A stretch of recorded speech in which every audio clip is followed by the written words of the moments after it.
ஐயா உங்க ஊர்ல ஒரு சரித்திரத்தை அப்பப்ப நம்ம மறந்துடும்.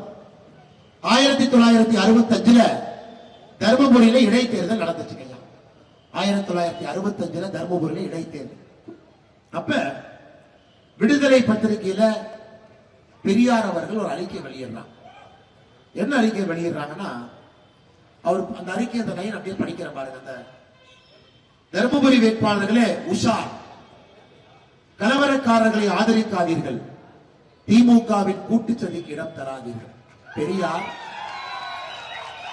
விடுதலை பத்திரிகையில 1965 உங்க ஊர்ல நடந்த இடைத்தேர்தல்ல பெரியார் அவருடைய வரிகளை நான் உங்களுக்கு படிச்சு காட்டுறேன்.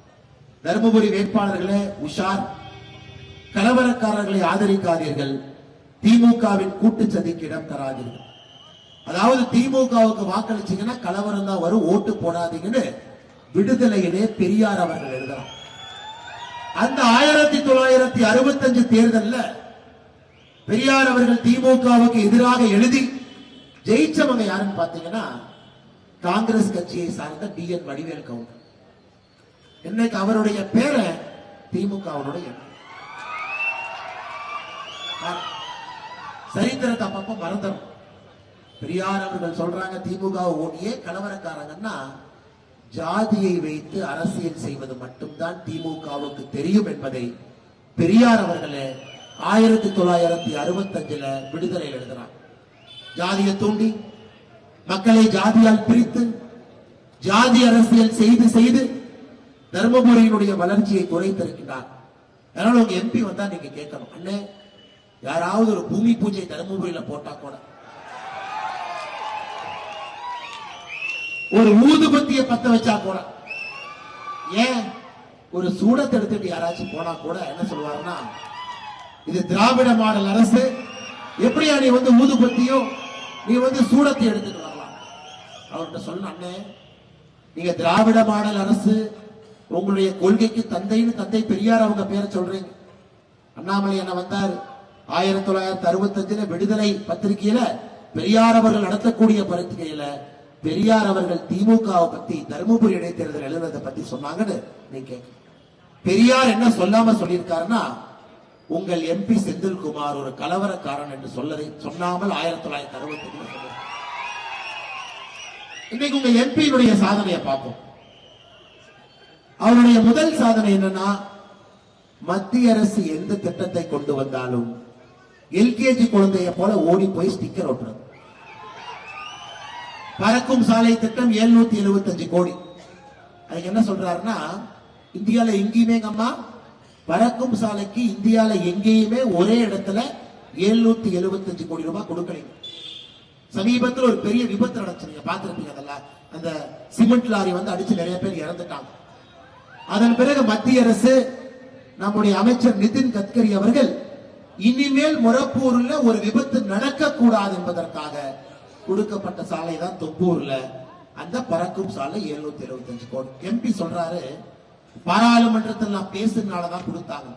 சரி, பாராளுமன்றத்தில் நீங்க என்ன பேசுனீங்க, நீங்க என்ன பேசுனீங்கன்னு பார்ப்போம். பாராளுமன்றத்தில் இவர் பேசிய பொன் வார்த்தைகளை பார்ப்போம். பொன் எழுத்துக்களால் பறிக்கப்பட வேண்டிய வார்த்தை. வடக்கில் இருக்கக்கூடிய மாநிலங்கள் எல்லாம் மாட்டினுடைய மூத்திரங்களை குடிக்கக்கூடிய மாநிலமா இவர் பாராளுமன்றத்தில் பேசுறார். மாட்டு மூத்திர மாநிலங்கள்னு பேசுறார். அது ஒரு எம்பி எந்திரிச்சு கேட்கிறாரு, என்ன உங்க பையனே உத்தராகண்ட்ல இன்டர்நேஷனல் ஸ்கூல்ல படிக்க வச்சிட்டு இருக்கிறாரு. உங்க எம்பியினுடைய பையன் உத்தராகண்ட் மாநிலத்திலே இன்டர்நேஷனல் ஸ்கூல்ல படிக்கிறார். பட் நாமெல்லாம் கவர்மெண்ட் ஸ்கூல்ல படிக்கணும் வச்சுக்கோங்க, அது தனியா விடுங்க. அப்ப உத்தராகண்டும் மாட்டு மூத்திர குடிக்கக்கூடிய ஊரான். அடுத்த நான் சத்தமே இல்லாம வரார், நான் பேசியது தவறு, என்னை மன்னிச்சுங்க, இனிமேல் பாராளுமன்றத்தில் இந்த மாதிரி பேச மாட்டேன் அப்படிங்கிறது இவர் செய்த முதல் சாதனை.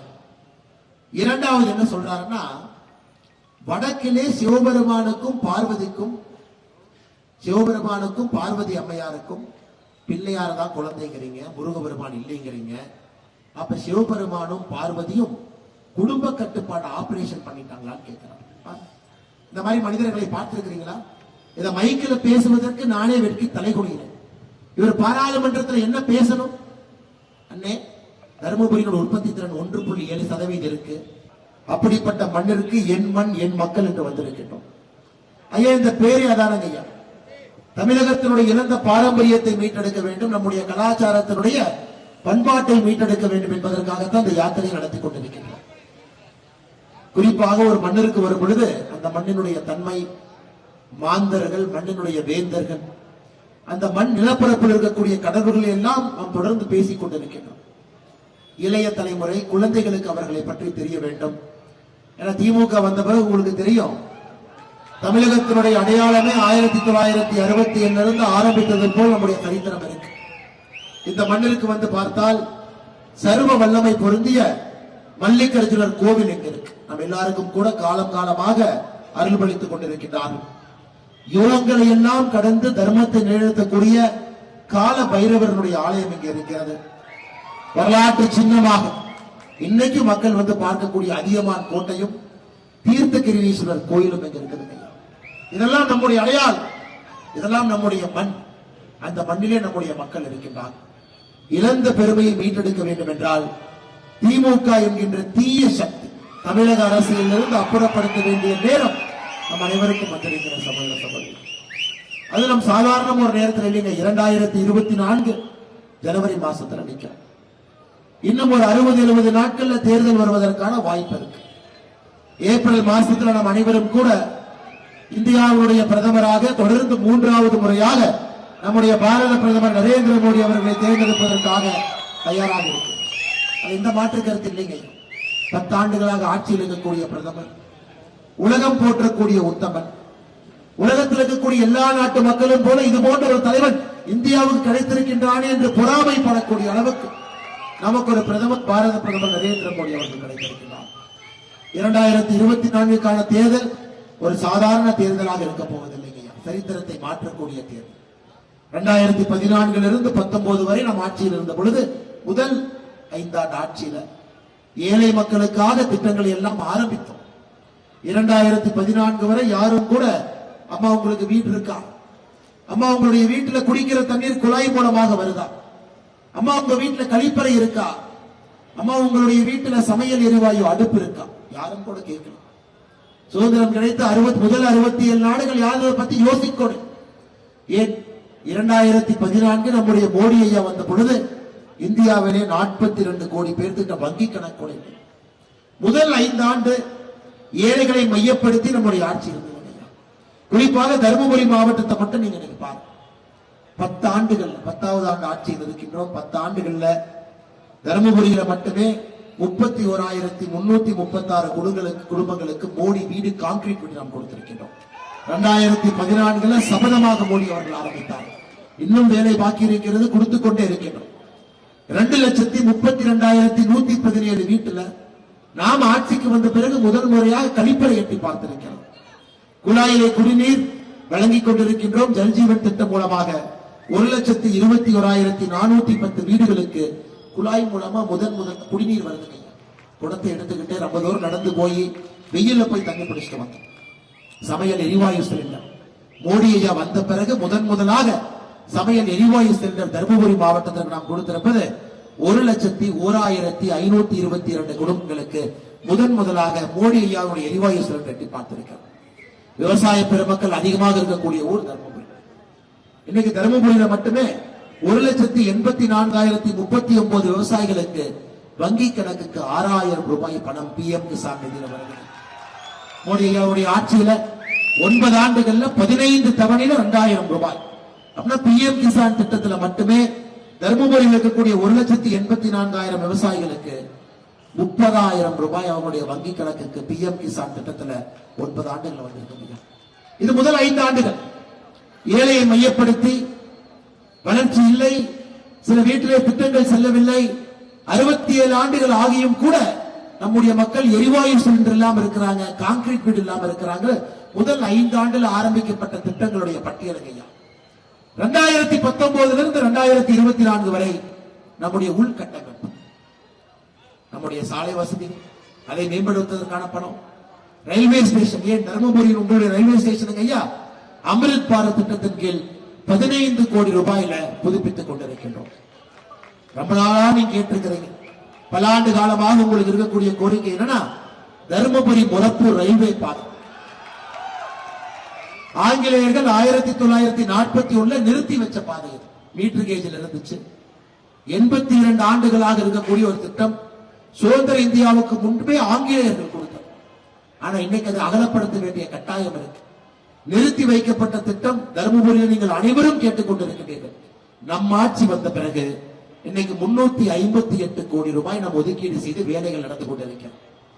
அகலப்பாதை அமைத்தவுடன் தருமபுரி மொரப்பூர் ரயில்வே பாதை மறுபடியும் உங்களுடைய பயன்பாட்டுக்கு வர இருக்கு. இன்னைக்கு நமக்கு தெரியும் இங்க இருக்கக்கூடிய தொப்பூர் பகுதியில் அதிகமா ஆக்சிடென்ட் ஆகுதுங்க ஐயா. இந்தியாவில் எங்கேயுமே இல்லாத ஒரு முதல் திட்டமாக பறக்கும் சாலையை தருமபுரியினுடைய தொப்பூருக்கு 775 கோடி ரூபாய் மதிப்புல நம்முடைய ஆட்சி பாரத பிரதமர் நரேந்திர மோடி அவர்கள் கொடுத்திருக்கிறார். தமிழகம் முழுவதுமே திரும்பி பார்ப்பாங்க ஐயா. தமிழகம் முழுவதுமே நீங்க திரும்பி பார்த்தீங்கன்னா குறிப்பாக 11 மருத்துவக் கல்லூரி ஒரே நேரத்தில் நம்ம ஆட்சிக்கு வந்த பிறகு 9 ஆண்டுகள்ல 15 மருத்துவக் கல்லூரிகள் மொத்தமாக தமிழகத்திற்கு வந்திருக்கிறது.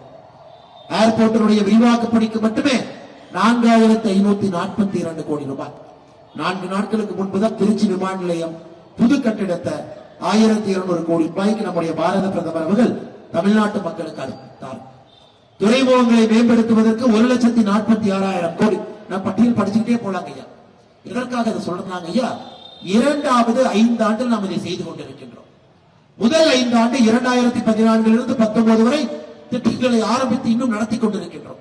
ஏன்னா ஏழை என்கின்ற யாரும் இருக்கக்கூடாது என்பதற்காக மோடி வீடு, மோடி இன்சூரன்ஸ், மோடி பணம், PM கிசான் திட்டம், ஒருவருக்கும் கூட திட்டங்கள். இரண்டாவது 5 ஆண்டு திட்டங்கள் 2019 24 வரை உள்கட்டமைப்பு வசதி. அப்ப நீங்க என்கிட்ட கேள்வி கேட்கலாம் ஐயா, அப்ப மூன்றாவது 5 ஆண்டு என்ன செய்ய போறோம்? 2024 மோடி ஐயா திரும்பவும் ஆட்சிக்கு வந்தால் எந்த தொலைநோக்கு பார்வையிலே மோடி ஐயாவுடைய ஆட்சி இருக்கும் என்று நீங்க ஒரு கேள்வி கேட்டால் அது நியாயமான கேள்விதாங்க.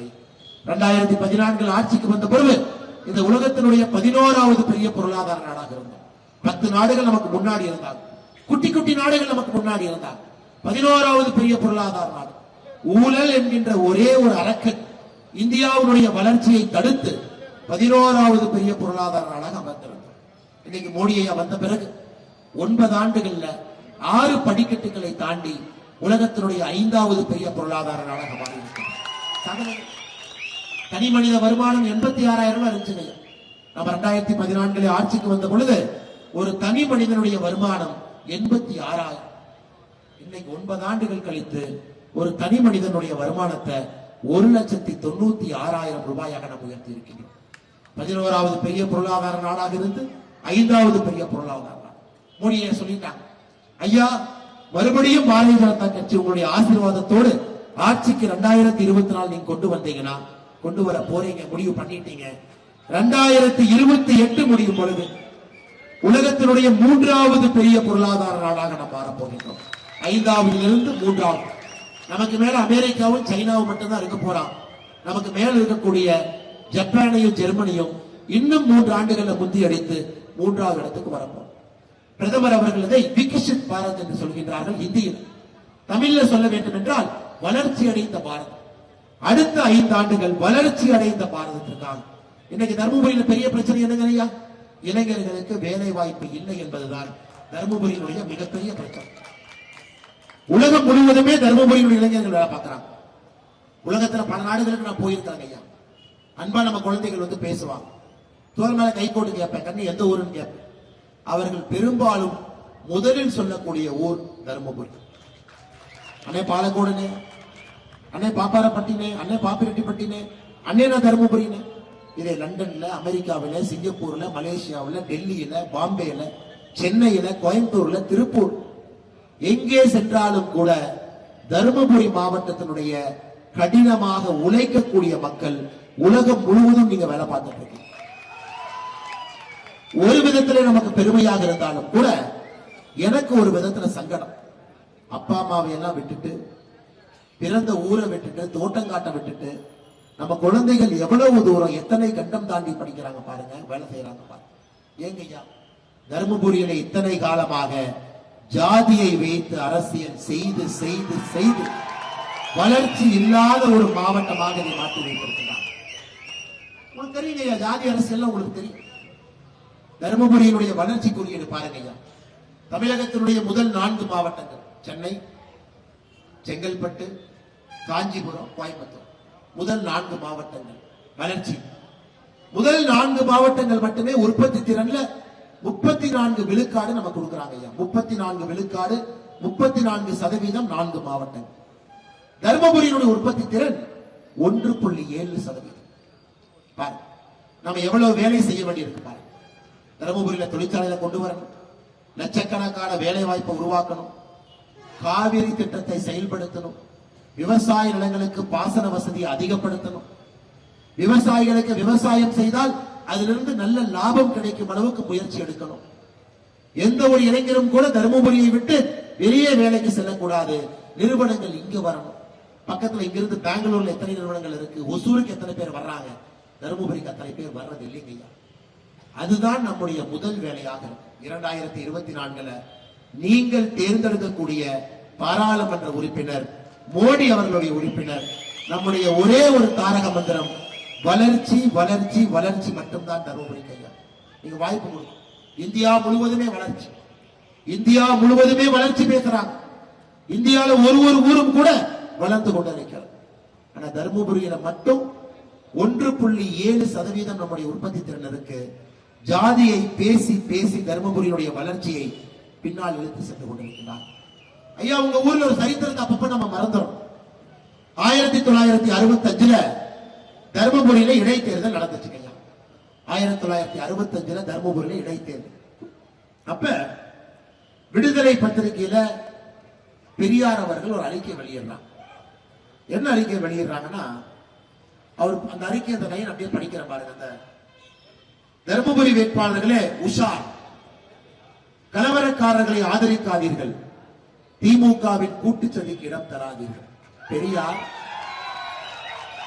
விடுதலை பத்திரிகையில 1965 உங்க ஊர்ல நடந்த இடைத்தேர்தல்ல பெரியார் அவருடைய வரிகளை நான் உங்களுக்கு படிச்சு காட்டுறேன். தர்மபுரி வேட்பாளர்களே உஷார், கலவரக்காரர்களை ஆதரிக்காதீர்கள், திமுகவின் கூட்டுச்சதிக்கு இடம் தராதீர்கள். அதாவது திமுகவுக்கு வாக்களிச்சீங்கன்னா கலவரம் தான் வரும், ஓட்டு போடாதீங்கன்னு விடுதலையிலே பெரியார் அவர்கள் எழுதுறார். அந்த 1965 தேர்தல்ல பெரியார் அவர்கள் திமுகவுக்கு எதிராக எழுதி ஜெயிச்சவங்க யாருன்னு பாத்தீங்கன்னா, காங்கிரஸ் கட்சியை சார்ந்த டி.என். வடிவேல் கவுண்டர். இன்னைக்கு அவருடைய பேரை திமுகவுடைய சரித்திரத்தை அப்பப்ப மறந்துடும். பெரியார் அவர்கள் சொல்றாங்க திமுக ஓடியே கலவரக்காரங்கன்னா ஜாதியை வைத்து அரசியல் செய்வது மட்டும்தான் திமுகவுக்கு தெரியும் என்பதை பெரியார் அவர்களே 1965 விடுதலை எழுதுறாங்க. ஜாதியை தூண்டி மக்களை ஜாதியால் பிரித்து ஜாதி அரசியல் செய்து செய்து தர்மபுரியினுடைய வளர்ச்சியை குறைத்திருக்கிறார். அதனால உங்க எம்பி வந்தா நீங்க கேட்கணும், அண்ணே யாராவது ஒரு பூமி பூஜை தர்மபுரியில போட்டா கூட, ஒரு ஊதுபத்திய பத்த வச்சா கூட, ஏன் ஒரு சூடத்தை எடுத்துட்டு யாராச்சும் போனா கூட என்ன சொல்லுவாருன்னா, இது திராவிட மாடல் அரசு, எப்படியா நீ ஊதுபத்தியும் நீ சூடத்தை எடுத்துட்டு வரலாம். அவர்கிட்ட சொன்ன, அண்ணே நீங்க திராவிட மாடல் அரசு, உங்களுடைய கொள்கைக்கு தந்தைன்னு தந்தை பெரியார் அவங்க பேரை சொல்றீங்க. அண்ணாமலை என்ன வந்தார் 1965 விடுதலை பத்திரிகையில பெரியார் அவர்கள் நடத்தக்கூடிய பத்திரிகையில பெரியார் அவர்கள் திமுகவை பத்தி தருமபுரி இடைத்தேர்தல் எழுதுறதை பத்தி சொன்னாங்கன்னு நீங்க பெரியார் என்ன சொல்லாம சொல்லியிருக்காருன்னா, உங்கள் எம்பி செந்தில்குமார் ஒரு கலவரக்காரன் என்று சொன்னாமல் 1965 இன்னைக்கு உங்க எம்பியினுடைய சாதனையை பார்ப்போம். அவருடைய முதல் சாதனை என்னன்னா, மத்திய அரசு எந்த திட்டத்தை கொண்டு வந்தாலும் எல்கேஜி குழந்தைய போல ஓடி போய் ஸ்டிக்கர் ஒட்டுறது. பறக்கும் சாலை திட்டம் 775 கோடி. அதுக்கு என்ன சொல்றாருன்னா, இந்தியால எங்கேயுமே அம்மா பறக்கும் சாலைக்கு இந்தியால எங்கேயுமே ஒரே இடத்துல 775 கோடி ரூபாய் கொடுக்கலீங்க. சமீபத்தில் ஒரு பெரிய விபத்து நடந்துச்சு, பார்த்திருப்பீங்க. அதெல்லாம் அந்த சிமெண்ட் லாரி அடிச்சு நிறைய பேர் இறந்துட்டாங்க. அதன் பிறகு மத்திய அரசு நம்முடைய அமைச்சர் நிதின் கட்கரி அவர்கள் இனிமேல் மொரப்பூர்ல ஒரு விபத்து நடக்கக்கூடாது என்பதற்காக கொடுக்கப்பட்ட சாலை தான் தொப்பூர்ல அந்த பறக்கும் சாலை 775 கோடி. எம்பி சொல்றாரு பாராளுமன்றத்தில் நான் பேசுறதுனாலதான் கொடுத்தாங்க. சரி, பாராளுமன்றத்தில் நீங்க என்ன பேசுனீங்க? நீங்க என்ன பேசுனீங்கன்னு இப்ப பார்ப்போம். பாராளுமன்றத்தில் இவர் பேசிய பொன் வார்த்தைகளை பார்ப்போம். பொன் எழுத்துக்களால் பறிக்கப்பட வேண்டிய வார்த்தை.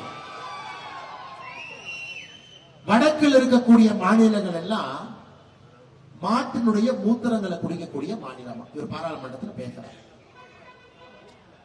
மாட்டு மூத்திர மாநிலங்கள்னு பேசுறார்.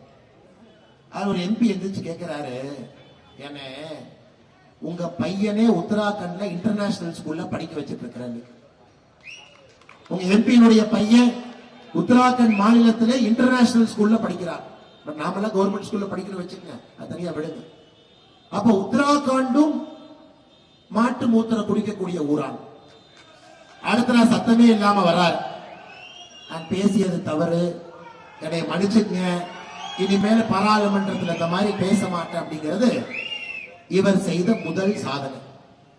இரண்டாவது என்ன சொல்றாருன்னா, வடக்கிலே சிவபெருமானுக்கும் பார்வதி அம்மையாருக்கும் பிள்ளையார தான் குழந்தைங்கிறீங்க, முருகபெருமான் இல்லைங்கிறீங்க. அப்ப சிவபெருமானும் பார்வதியும் குடும்ப கட்டுப்பாடு ஆபரேஷன் பண்ணிட்டாங்களான்னு கேட்கிறாங்க. இந்த மாதிரி மனிதர்களை பார்த்திருக்கிறீங்களா? இத மைக்கில் பேசுவதற்கு நானே வெட்கி தலை குனிகிறேன். இவர் பாராளுமன்றத்தில் என்ன பேசணும்? அண்ணே, தருமபுரியோட உற்பத்தி திறன் 1.7% இருக்கு. ஒரு 4 லட்சம் பேருக்கு 5 வருஷத்துல வேலை வாய்ப்பு உருவாக்கி கொடுக்கணும். தொழிற்சாலைகள் வேண்டும், தொழிற்சாலைகள் வேண்டும், தொழிற்சாலைகள் வேண்டும்னு பேசுற மனுஷன் காவிரி கூட்டு குடிநீர் திட்டத்துக்கு வருவாங்க ஐயா. இதை வச்சு இங்க இருக்கக்கூடிய திராவிட முன்னேற்ற கழகம் பல ஆண்டுகளா டிராமா பண்றாங்க. இன்னைக்கு முதலமைச்சர் அவர்கள் சொல்லியிருக்கிறாங்க, நாங்க பேஸ் 2 ஒகேனக்கல் கூட்டு குடிநீர் திட்டத்தை கொண்டு வர போகின்றோம், அதற்காக 4500 கோடி ரூபாய் செலவு பண்ணுவோம். பேஸ் 1 திட்டத்தை வெற்றிகரமாக செயல்படுத்தி காட்டியிருக்கின்றோம்னு எல்லாம் பெருமை பேசுகிறாங்க திமுக காரங்க. சமீபத்தில் மத்திய அரசுடைய சிஏஜி கம்பென்ட்ரோலர் அண்ட் ஆடிட்டர் ஜெனரல் அமைப்பு பேஸ் 1 ஒகேனக்கல் கூட்டு குடிநீர் திட்டத்தை பரிசீலனை பண்ணாங்க. செலவு பண்ண காசுக்கும் மக்களுக்கு கிடைக்கக்கூடிய பயனுக்கும் சம்பந்தம் இருக்கான்னு சிஏஜி ஒரு அறிக்கை வெளியிட்டார். 1334 கோடியிலே தொடங்கப்பட்ட திட்டம் 1928 கோடியில முடிச்சாங்க. அதை சிஏஜி அறிக்கை சொல்லுகிறது, தவறான திட்டமிடுதல், தவறான செயல்படுத்துதல் காரணமாக எந்த இலக்கை அடைவதற்காக ஒகேனக்கல் கூட்டு குடிநீர் திட்டத்தை ஆரம்பித்தார்களோ அந்த இலக்கை அடையவில்லை என்று சிஏஜி அறிக்கை சொல்றாங்க. உதாரணத்துக்கு உலக சுகாதார மையம் சொல்றாங்க, தருமபுரியில 1 லிட்டர் தண்ணியில 1 மில்லி கிராமுக்கு கீழே புளூரைடு இருக்கணும். ஒகேனக்கல் கூட்டு குடிநீர் திட்டம் கொண்டு வந்ததே இங்கே புளூரைடு இருக்கக்கூடாது என்பதற்காக. இன்னைக்கு இந்த திட்டம் செயல்படுத்திய பிறகும் கூட 1 லிட்டர் தண்ணி எடுத்தீங்கன்னா 1.5 மில்லி கிராம் தண்ணியை குடிக்கூடாதுங்கம்மா. உலக சுகாதார மையத்தை பொறுத்தவரை 1.5 மில்லி கிராம் புளூரைடு இருக்கக்கூடிய தண்ணியை குடிக்க கூடாது. ஆனா இன்னைக்கு உங்களுக்கு ஒகேனக்கல் கூட்டு குடிநீர் திட்டத்தில் வரக்கூடிய தண்ணியை 1.5 மில்லி கிராம் புளூரைடு இருக்கக்கூடிய தண்ணி. இதனால்தான் சிஏஜி அறிக்கை சொல்றாங்க, திட்டமிடுதல் சரியில்லை. இன்னைக்கு ஒகேனக்கல் கூட்டு குடிநீர் திட்டம் செயல்படுத்திய பிறகு திட்ட அறிக்கை என்ன சொல்லுதுன்னா, ஒரு மனிதருக்கு தருமபுரியில 40 லிட்டர் குடிக்கிற தண்ணி கிடைக்கும். இன்னைக்கு சராசரியா 24 லிட்டர் தண்ணி கிடைக்கும். 14 லிட்டர் தண்ணி குறைவா கிடைக்கும். முதல் திட்டத்தையே சிறப்பா செய்யல, முதல் திட்டத்தையே உருப்படியா செய்யல, முதல் திட்டத்திலேயே இலக்கு அடையல. இன்னைக்கு ஒகேனக்கல் கூட்டு குடிநீர் திட்டம் 2வது திட்டத்திற்கு 4500 கோடி ரூபாய் ஒதுக்கி இருக்காங்க. 5 வருஷம் கழிச்சு யாராச்சும் மைக்கில் இந்த மாதிரி வந்து பேசினா இதை விட அதிகமா பேசுவாங்க. வெறும் டிராமா. கூட்டு குடிநீர் திட்டத்தை கொண்டு வர்றோம், கூட்டு குடிநீர் திட்டத்தை கொண்டு வருவோம் என்று வெறும் டிராமா செய்து எந்த வேலையும் செய்யாம வண்டி ஓட்டிட்டு இருக்காங்க. தாய் காவேரி தமிழ்நாட்டுக்குள்ள வரணும்னா உங்க ஊருக்குள்ள வந்துதாங்க தமிழ்நாட்டுக்கு வரணும். ஒகேனக்கலை தொட்டுதான் வரணும். நீங்க என்ன கேட்கறீங்க? ஆனா காவேரியினுடைய உபரி நீர் திட்டத்தை எங்களுக்கு கொடுங்க, விவசாயம் பார்த்துக்கிறோம். காவேரியினுடைய தண்ணியை பம்ப் பண்ணி எங்களுக்கு அனுப்புங்க. 1 லட்சம் ஏக்கர் தருமபுரியிலே பாசன வசதி நடக்கும். இது உங்க எம்பி எப்பாச்சும் பேசியிருக்காருங்களா? குடிநீர் திட்டத்தை பத்தி பாராளுமன்றத்தில் பேசியிருக்காரா? அல்லது விவசாயிகளுக்கு நலனை அதிகப்படுத்துவதற்கு பாசன வசதியை மேம்படுத்துவதற்கு பேசியிருக்காங்களா? கிடையாது ஐயா. அதனால்தான் நான் திரும்ப திரும்ப சொல்றேங்க ஐயா, வளர்ச்சி அரசியல் மட்டும்தான் நம்ம கையில் எடுக்க வேண்டுமோ தவிர எந்த அரசியலையும் பாரதிய ஜனதா கட்சியோ மோடி ஐயாவோ கையில் எடுக்க போறது கிடையாது. இன்னைக்கு ஐயா உங்களுக்கு ஒரே ஒரு கேள்வி கேட்கிறேன், தாய்மார்கள் இங்க இருக்கிறீங்க. இன்னைக்கு நம்ம முதலமைச்சர் ஐயா சொல்றார், நாங்கெல்லாம் ஒரு கூட்டணியில் இருக்கிறோம், இந்தி கூட்டணியில் இருக்கிறோம், நம்முடைய பாரத பிரதமர் அவர்கள் சரியா ஆட்சி பண்ணல, அதனால் நாங்க வேறு ஒரு பிரதம மந்திரியை கொண்டு வர போகின்றோம். நான் உங்கள்கிட்ட ஒரே ஒரு கேள்வி கேட்கிறேன், ஒரு நிமிடத்திற்கு நம்ம யோசனை பண்ணுவோங்க ஐயா. சரி, பிரதமர் நரேந்திர மோடி அவர்கள் இல்லைன்னா வேறு யார் இந்தியாவுடைய பிரதமராக இருக்க முடியும்? ஒரு நிமிஷம் யோசிப்பாங்க. லல்லு பிரசாத் யாதவ் ஐயாவை போட்டலாமாங்க ஐயா? நல்லா இருப்பாருங்களா? அவருக்கு செங்கோல்னா என்னன்னு கூட தெரியாது, திருக்குறள்னா என்னன்னு கூட தெரியாது, தமிழ் கலாச்சாரத்தினுடைய பெருமை தெரியாது. அவருக்கு தெரிஞ்சது ஊழல் ஊழல் ஊழல் மட்டும்தான். சரி, லல்லு பிரசாத் யாதவ் வேண்டான்ட்டீங்க, ஸ்டாலின் ஐயாவை போட்டலாங்களா? அண்ணே 31 மாசமா குளிர் ஜுரம் வந்து உட்கார்ந்து இருக்கிறோம், நீங்க உங்க பாட்டுக்கு வந்து மைக் எடுத்து பிரதமர் எல்லாம் பேசிட்டு போறீங்களா? மம்தா பானர்ஜியை போட்டலாங்களா? நீங்களே யோசிச்சு பாருங்க. பிரதமராக வருவதற்கு மோடி ஐயாவை தவிர இந்தியால யாருக்கு தகுதி இருக்கு? மோடி அவர்கள் மட்டும்தான் 2024 நம்முடைய பிரதமராக வருவதற்கு முழு தகுதி. இன்னைக்கு சில நண்பர்கள் வரும்போது கேட்டாங்க, தர்மபுரியில் யாருமே நம்ம பாராளுமன்ற வேட்பாளர் இப்பயே சொல்லிருக்கனே, பேர் அறிவிச்சிருக்கனே, இப்பயே போட்டோ எல்லாம் போட்டு மக்கள்கிட்ட போய் ஓட்டு கேட்போம். சகோதர சகோதரிகளே, ஒரு விஷயத்தை நீங்க புரிஞ்சுக்கணும், எங்களுடைய வேட்பாளருக்கு பெயர் கிடையாது. எந்த வேட்பாளர் பாரதிய ஜனதா கட்சியிலிருந்து நின்றாலும் அவருடைய பெயர் நரேந்திர மோடி. நீங்கள் வாக்கு செலுத்துவது நரேந்திர மோடிக்காக. நரேந்திர மோடி என்கின்ற மனிதரின் மீது இருக்கக்கூடிய நம்பிக்கை தாங்க ஓட்டு. அதைத்தான் மோடி கேரண்டி என்று சொல்லுகிறோம். நரேந்திர மோடி அவங்க தப்பு பண்ண மாட்டாங்க, தப்பு செய்ய விட மாட்டாங்க. நரேந்திர மோடி கீழே இருக்கிறவங்களை கூட பிச்சு எடுத்துருவாரு. நரேந்திர மோடியினுடைய எம்பியாக இருந்தால் தவறு செய்வதற்கு வாய்ப்பே இல்லை என்கின்ற நம்பிக்கையில உங்களுடைய வாக்கு வேட்பாளர் முக்கியம் இல்லைங்கய்யா, நரேந்திர மோடிங்கிற பெயருக்கு நீங்கள் வாக்களிக்க போறீங்க. திட்டத்தை நான் கொண்டு வரோம், திட்டத்தை மோடி கொடுப்பார். மோடி ஐயாவுக்கு தர்மபுரியை பத்தி நல்லா தெரியும். தர்மபுரியில என்ன பிரச்சனை என்பது மோடி ஐயாவுக்கு தெளிவா தெரியும். ஏன்னா உங்க எம்பியை தான் பாராளுமன்றத்தில் பாக்குறாரு. தர்மபுரியினுடைய பிரச்சனையே உங்க எம்பி தான் என்பது மோடி ஐயாவுக்கு தெரியும். என்னுடைய அன்பான வேண்டுகோள், 2024 பாராளுமன்ற தேர்தலில் நீங்கள் அனைவரும் கூட ஒரே ஒரு முடிவு எடுக்கணும். ஆனா யாருக்கோ ஓட்டு போட்டு பார்த்துட்டோம், கைரேகை தேய்ஞ்சதுதான் மிச்சம். யாரும் கூட நம்ம எதிர்பார்த்த மாற்றத்தையும் நம்பிக்கையும் கொடுக்கல. சத்தீஸ்கர்ல பழங்குடியின மக்கள் மோடியின் பின்னால் நிற்கிறார், ராஜஸ்தான் மக்கள் நிற்கிறார், உத்தரப்பிரதேச மக்கள் நிற்கிறார், மத்திய பிரதேச மக்கள் நிற்கிறார், தெலங்கானாவில் நிற்கிறார், ஒரிசால நிற்கிறார், யோசிங்க, ஜார்க்கண்ட்ல நிற்கிறார், டெல்லியில நிற்கிறார், குஜராத்தில் நிற்கிறார், வடகிழக்குல நிற்கிறார், நாகாலாந்துல நிற்கிறார், அசாம்ல நிற்கிறார். அவங்க எல்லாம் முட்டாள்களாங்க ஐயா? ஏதோ ஒரு விஷயத்தை பார்த்து விட்டு பின்னால் நிற்கிறார். தமிழகத்தை இத்தனை காலமாக நம்ம ஏமாற்றி இந்த முறை நாம் அனைவரும் தெளிவாக இருக்கின்றோம், நாமும் மோடியின் பின்னால் நிற்போம். 2024 நம்முடைய 39 எம்பிக்களும் கூட மோடியினுடைய எம்பிக்களாக இருக்கட்டும், அவருடைய கரத்தை வலுப்படுத்தக்கூடிய எம்பிகளாக இருக்கட்டும் என்பதை நாம் தெளிவா நாம் புரிஞ்சிருக்கிறோம் ஐயா. அதை தாண்டி ஐயா, நான் போன முறை தர்மபுரிக்கு வந்தேங்க ஐயா, ஜனவரி மாசம் வந்த பொழுது ஒரு பொதுக்கூட்டத்திலே பேசும் பொழுது ஒரு கேள்வி கேட்டேன். ஏங்க 2009 திமுக ஆட்சி இருந்த பொழுது தர்மபுரிக்கு சிப்காட் கொடுக்கறேன், அதுக்காக நிலத்தை எடுக்கிறேன்னு சொன்னீங்க, என்ன ஆச்சு? அதன் பிறகு இன்னைக்கு அண்ணாமலை வந்தாரு, பேசிட்டாருப்பா, நாம எய்ம்ஸ் மதுரை பத்தி எல்லாம் பேசுறோம், அவரு செங்கலத்துக்கு சிப்காட் எங்கன்னு கேட்கிறாருன்னு அவசரமாக இன்னைக்கு ஒரு சிப்காட்டினுடைய வேலை ஆரம்பிப்பதற்கு ஒரு செங்கல் எங்க வச்சிருக்கிறதா நான் அறிகிறேன். அதனால தர்மபுரியில் இருக்கக்கூடிய திமுக காரங்களுக்கு ஒரு சின்ன வேண்டுகோள், சென்னையில முதலீட்டாளர் மாநாடு ஏதோ பண்ணிட்டு இருக்கிறீங்க, அதுல வர்ற பாதி பணத்தை தர்மபுரிக்கு மாத்தி விடும். பணம் தமிழகத்தில் எங்கேயும் தேவையில்லை, தர்மபுரிக்கு தேவை. தொழிற்சாலைகள் இங்க தேவை, வேலை வாய்ப்புகள் இங்க தேவை. அதை செய்யுங்க. சிப்காட்டை தயவு செஞ்சு கொண்டு வாங்க. ஒரு செங்கலோட நிறுத்திக்காதீங்க. 1783 ஏக்கர் இளைஞர் பெருமக்களுக்கு வேலை வாய்ப்பை உருவாக்குங்க. திமுக தன்னுடைய தேர்தல் அறிக்கையிலே 10 லட்சம் வேலை வாய்ப்பு உருவாக்குவதாக சொன்னாங்க. 10 லட்சம் பேருக்கு வருஷத்துக்கு ஐயா 10 லட்சம் பேர் எதையுமே காணும். அதை செய்தால் நிச்சயமாக தருமபுரியில் இருக்கக்கூடிய இளைஞர்கள் எங்கேயும் செல்ல வேண்டிய அவசியம் இருக்காது.